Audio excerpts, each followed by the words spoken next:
Soy la doctora Castellanos e investigo cómo el cerebro se comunica con el resto del cuerpo, con el resto de los órganos. Ahora os voy a hablar de un tema que es muy novedoso en la neurociencia, que ha supuesto una revolución científica, que es la interacción entre el cerebro y el corazón. Ya históricamente el corazón había sido una de las sedes de la mente. La mayoría de las culturas antiguas eran cardiocentristas. La última, fijaros, fue la cultura egipcia, que decía que el corazón estaba en nosotros para que recordásemos lo que habíamos olvidado.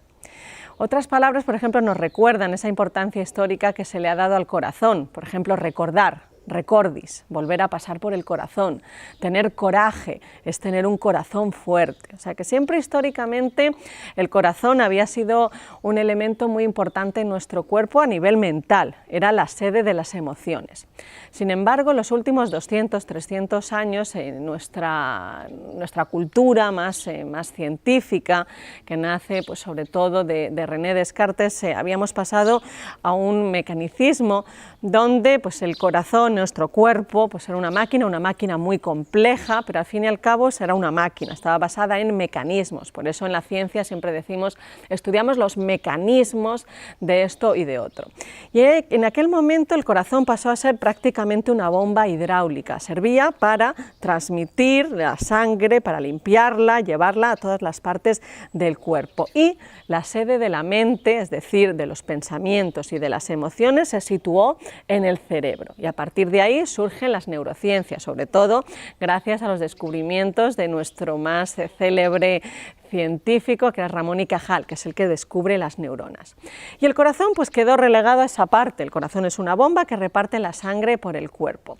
Sin embargo, ya desde hace como 20 o 30 años se empezó a ver que el corazón cambiaba su ritmo muy sutilmente cuando experimentamos cualquier cosa, una emoción o un pensamiento. Nuestro corazón emite disparos, el bombeo que nosotros podemos sentir, que conocemos, es el bombeo cardíaco, que de vez en cuando, ¡puff!, ¡puff!, emite un disparo. El disparo del corazón no es absolutamente rítmico, a veces se adelanta un poquito, a veces se atrasa un poquito, tiene cierta flexibilidad.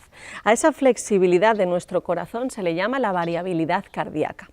Pues lo que se había visto es que nuestro corazón cambia la variabilidad cardíaca cuando sentimos, cuando nos emocionamos e incluso cuando pensamos. Mayor variabilidad cardíaca es mejor. Tenemos mayor capacidad cognitiva, aumenta la memoria, aumenta nuestra fluencia verbal, nuestra capacidad de atención, aumenta cuando tenemos mayor variabilidad cardíaca. Por ejemplo, los meditadores expertos tienen mayor variabilidad cardíaca. ¿Y qué pasaba? Que con la variabilidad cardíaca ya se veía que formaba parte de lo que sería el sistema cognitivo. Por ejemplo, cuando nos alegramos es cuando más aumenta nuestra variabilidad cardíaca. No aumenta la tasa cardíaca, es decir, el número de disparos que emite nuestro corazón no es más ni menos. Lo que cambia es la flexibilidad de nuestro corazón, ese pequeño vaivén. Cuanto más aumenta la variabilidad cardíaca es cuando experimentamos una alegría.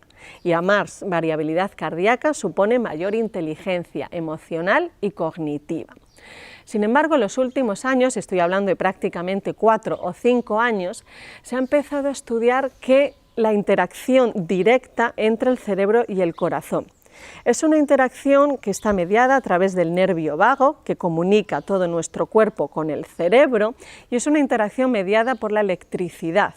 Nuestro cerebro emite electricidad, nuestras neuronas cuando empiezan a disparar emiten descargas eléctricas que generan los campos electromagnéticos de nuestro cerebro. Nuestro corazón cuando emite un pulso cardíaco también genera un campo electromagnético. Pues hace poco, estaba hablando de 2 años, se ha descubierto lo que se llama el GER, son los potenciales evocados por el corazón.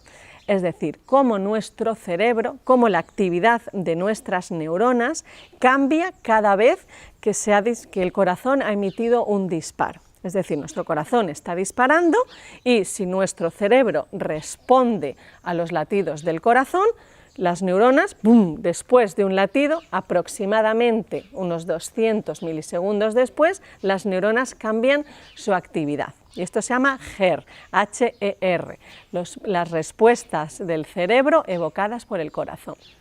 Los investigadores del Grupo de París publicaron en la revista Nature Neuroscience, que sabéis que es la revista más prestigiosa a nivel científico, un estudio que pretendía ver por qué nuestro cerebro parpadea de vez en cuando. Esto se llama el parpadeo atencional. Nuestro cerebro de vez en cuando se apaga unos 200-300 milisegundos, durante el cual no percibimos lo que está pasando fuera. Pues este estudio explicaba que percibimos lo que está pasando en el exterior solo cuando nuestro cerebro se comunica con el corazón. Esto dio lugar a que el corazón empezase a ser visto dentro de la neurociencia, que tan solo estudiaba el cerebro, veía el corazón como la puerta de la percepción. Percibimos e interpretamos el mundo que nos rodea si nuestro cerebro y nuestro corazón se comunican. A partir de ahí surgieron otros estudios que evidenciaban pues, lo mismo, que interpretamos la realidad a través de las emociones cuando el corazón le comunica a nuestro cerebro todo el bagaje emocional que llevamos dentro. Hace muy poco, muy recientemente, el University College of London, con el neurocientífico Carl Friston a la cabeza, publicó un estudio donde se veía que el corazón proyectaba a diferentes estructuras del cerebro. ¿Y qué estructuras? ¿A dónde manda el corazón la información en el cerebro? Pues lo manda sobre todo a partes emocionales. Tiene una relevancia importante en la amígdala. La amígdala, que son esas estructuras que tenemos en nuestro cerebro, que es de un tamaño aproximadamente de una almendra, es la parte que está más involucrada en el contenido emocional de nuestras memorias, es decir, nos gusta o no nos gusta. Las amígdalas son también muy responsables de la ansiedad, del miedo, de los pensamientos que son a lo mejor más narcisistas, más egocéntricos. Una amígdala aumentada es una persona pues, que tiene poca regulación emocional. Pues curiosamente, y como ya también se decía históricamente, parece que sí, que las partes a las que proyecta el corazón son aquellas partes emocionales. Pero no solo eso, y es muy importante, es que también conecta con las partes frontales del cerebro. Las partes frontales del cerebro están involucradas en el procesamiento más racional. Es la última zona que se desarrolla en nuestro cerebro, está involucrada en cómo planificamos nuestras estrategias, cómo regulamos nuestro comportamiento. Por ejemplo, es una zona que se activa mucho cuando estamos haciendo meditación, cuando estamos teniendo un momento de atención sobre nosotros mismos o sobre algo fuera. Está muy involucrada en la atención. Entonces, fijaros lo importante que es eso. Nuestro corazón conecta hacia zonas que son profundamente emocionales y a zonas que históricamente hemos asociado a la razón.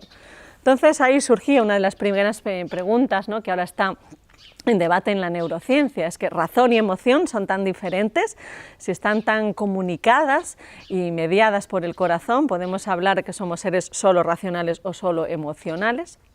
Y esto llevó a otro estudio que fue muy famoso, que se publica en la revista Journal of Neuroscience, también muy prestigiosa, que tenía como mensaje lo siguiente: cuanto más se comunica nuestro corazón con nuestro cerebro, más pensamos en nosotros mismos. Y eso es algo que nos hacía pensar. Entonces, el cerebro y el corazón efectivamente se tienen que comunicar para que nosotros percibamos el exterior, pero más comunicación no es siempre más saludable.